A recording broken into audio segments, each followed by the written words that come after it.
चाय आपको बनाकर। आज आपका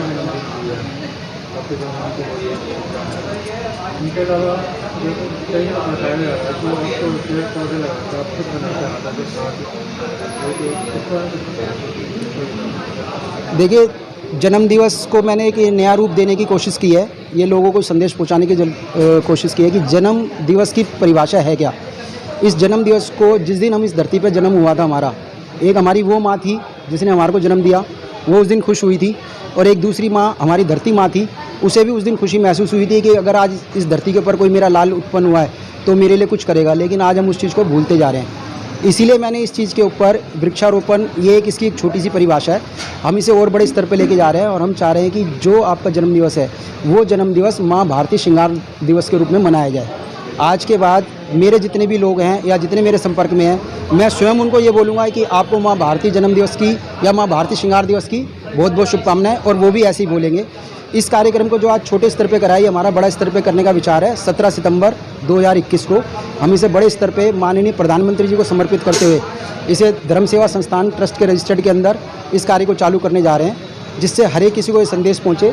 और प्रधानमंत्री जी, क्योंकि उन्होंने देश के लिए इतना अच्छा कार्य करा है, इसलिए उन जैसे महान व्यक्ति के जन्मदिवस पे हम इसे विधिवत रूप से चालू कर रहे हैं। और जितने भी केंद्र में मिनिस्टर हैं उन सबको हमारी संस्था की तरफ से लेटर जाने चालू हो गए हैं एक ही आप आने वाले जन्मदिवस को माँ भारती श्रृंगार दिवस के रूप में मनाएं, जिस दिन हर एक व्यक्ति कम से कम एक पौधा लगाए और अपने जीवन काल में 5 पौधे लगाने की प्रतिज्ञा ले।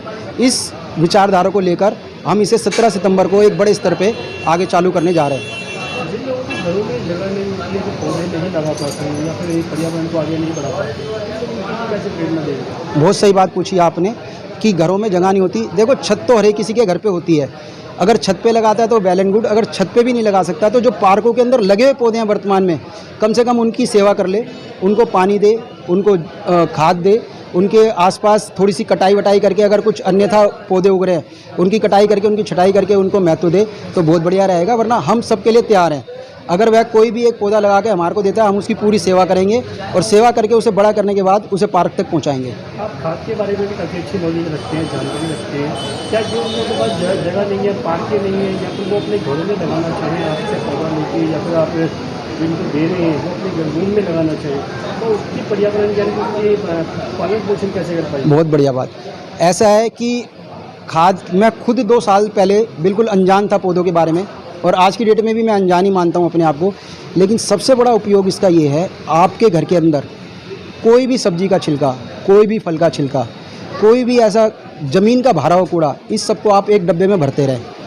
मट्टी है, कोई मट्टी भरते रहे और इसे 5, 7, 10 दिन ऊपर धूप में रख दें। थोड़ा थोड़ा इसमें पानी डालते रहें, तो आप देखेंगे 25-30 दिन बाद ये धीरे धीरे अपने आप एक खाद बन जाएगी।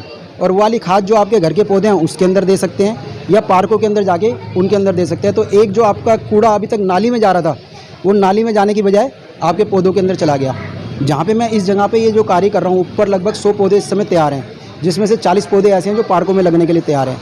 ये यहाँ की एक बहुत बड़ी समस्या थी। यहाँ पीपल का पेड़ आप देख रहे हैं, तो यहाँ पर पत्ते बहुत टूट टूट के गिरते थे और रोज़ लगभग 1 कट्टे के करीब बाहर फेंका जाता था।